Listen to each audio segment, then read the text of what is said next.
আমিও ভেজাল, আপনারাও ভেজাল। এখানে এত মানুষ ফজর পড়ে নাই, জহুর পড়ে নাই, আসর পড়ে নাই, মাগরিব পড়ে নাই, এশাও পড়ে নাই, অজের ভাগও। কিরম মানুষ একজনও নাই? আল্লাহ হেদায়েতের দরজা দিয়ে কোলে টাইনে নিবেন, কত ঠেকা।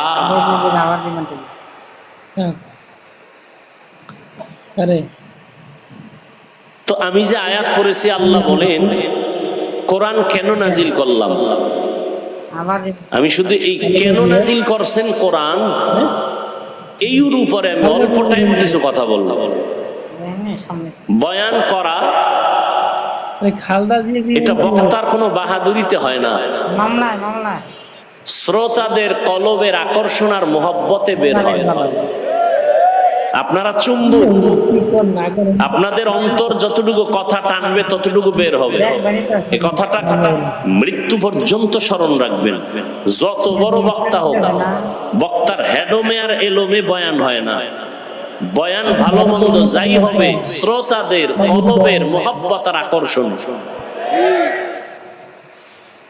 এই কথাটা আজীবন মনে রাখবেন।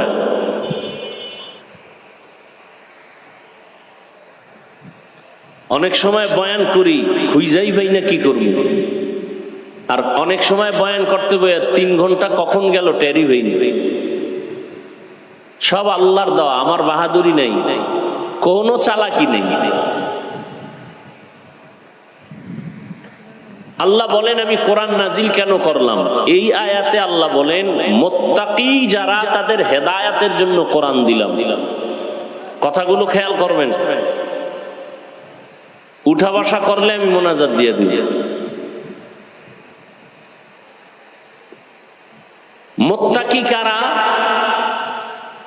যাদের মধ্যে আল্লাহর ভয় থাকে, তাকওয়া থাকে। তো যাদের মধ্যে আল্লাহর ভয় থাকে তাদের চিহ্ন কি, নমুনা কি? এখানে যারা আছে, আমি যদি বলি ভাই আপনারা কি আল্লাহকে ভয় করেন, সবাই বলবে হ্যাঁ করি। অথচ এখানে গাঞ্জাখোর, সুদখোরও আছে, আছে না নাই? যে সুদ খায় সেও বলে আমি আল্লাহকে ভয় করি। যে আলেমগো বিরোধিতা করে সেও বলে আল্লাহকে ভয় করি। যে মাদ্রাসার বিরোধিতা করে সেও বলে আল্লাহকে ভয় করি। আল্লাহকে যে ভয় করে তার নাম মুত্তাকি, ভয়ের নাম তাকওয়া। এই ভয়টা থাকে অন্তরে। এখন ভয়ের নমুনাটা কি? ভয়ের সংক্ষেপ নমুনা হলো যে আল্লাহকে আসলেই ভয় করে সে কখনো গুনাহ করে না।